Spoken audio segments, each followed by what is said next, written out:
Hello friends, once again, Bill McCabe at the Iron Crane Dojo.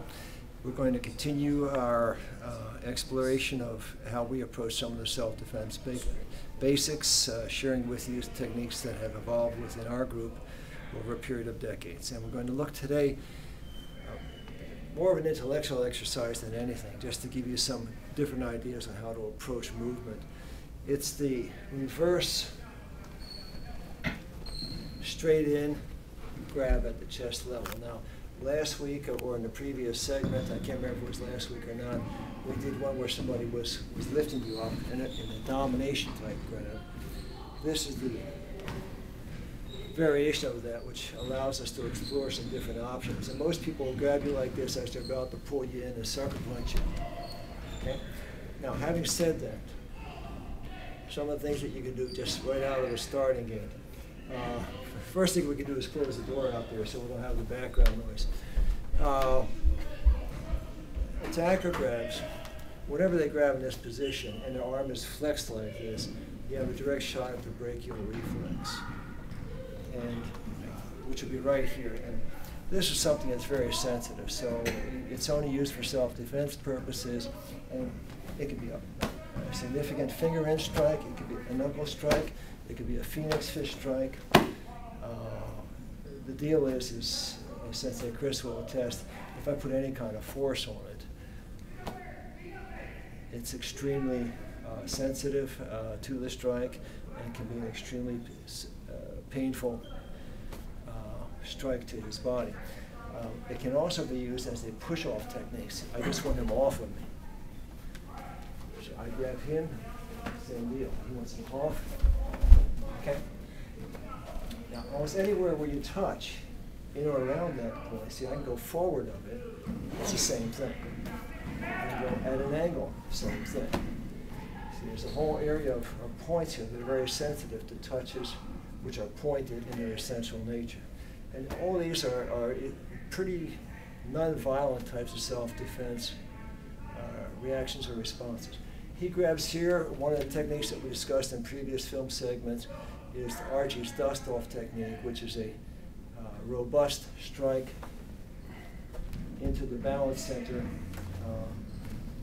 of your attacker, which is now centered on your body right here. So I am going to strike on this balance center. That disengages the attack. Okay? You always have the head. You have attacks to the head where you can rotate the head and bring him down to the ground. You have attacks against balance. Anytime an arm is extended like this, his body wants to follow the elbow. Okay, I can take that elbow and drive it down to the ground, he'll go down with it, and I can turn him over and finish the move. Okay? If I grab, he can take the elbow, drop it down, and he can move me either direction. He can drop me to my back if he wants, going to do that. Help roll me in off. Oh, thank you, sir. Always remember as you do this, treat your partners with respect. Control yourself. Exercise restraint while you exercise your body. Okay, he's here. Grabs. If the cameraman was an attacker, and if he was coming toward me, I would trap Sensei Chris's arm, roll him over, and drive him into the next attack. See how that works? He comes toward me. Trap, drive. Okay? Or trap, drive into.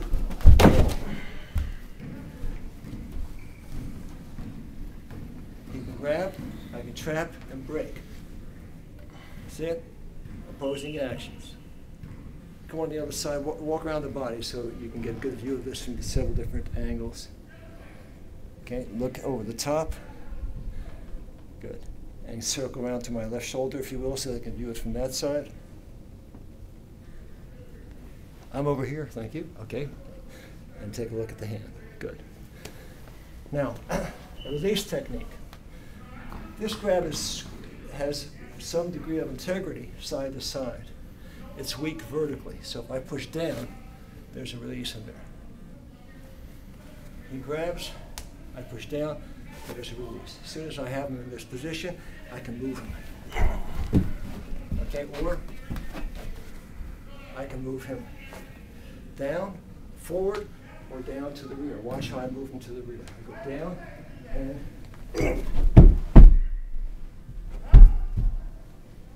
second up. I can do a release. Actually, this will be even quicker. I trap him, down, snap. Quick arm release, arm break. I release him from my body. Come outside. Now watch. Come over to my right shoulder, if you will, sir. I just released him. Watch the rotation on the hand here. Put this right on the hand. As I circle under the arm, see the rotation on the hand, and I capture the locking point, which is the fleshy part of his hand adjacent to his pinky. When I have this point, I can convert to any of several arm locks or throws. I can roll his arm upward, do a quick snap.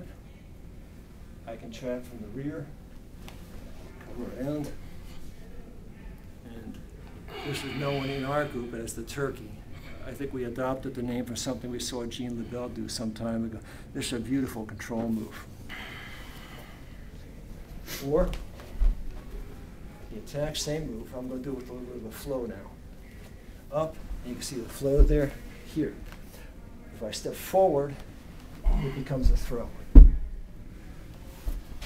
If I step at an angle, it drives into the ground to my rear. Okay?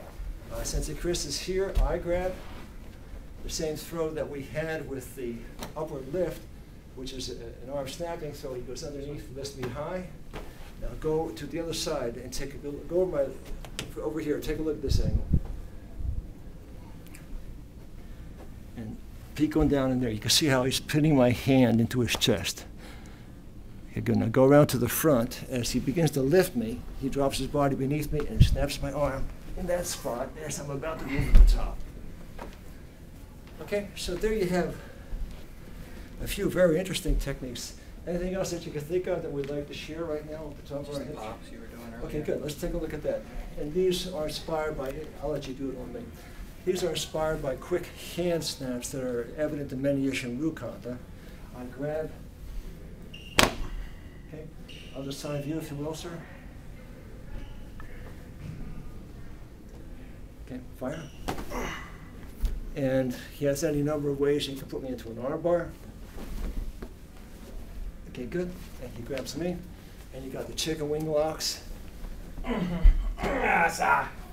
and so forth. As we're going further down the line in this video series, you can see how many things begin to repeat, but take slightly different forms of execution. And that's all part of what we're trying to share with you all, is that these are not static ideas. They don't always look the same in every conceivable spot where you want to apply them. They vary depending on the circumstances, the weather, the clothing you're wearing, the type of person who's attacking you, and I'm sure a multitude of other considerations that might arise. You need to be able just to do them and to have them to be integrated within you as a person so that all you sense is energy and reactions. Okay, we're going to dash. Hope you have a good week, and hopefully we see you again down the line. So take care of yourself and do well.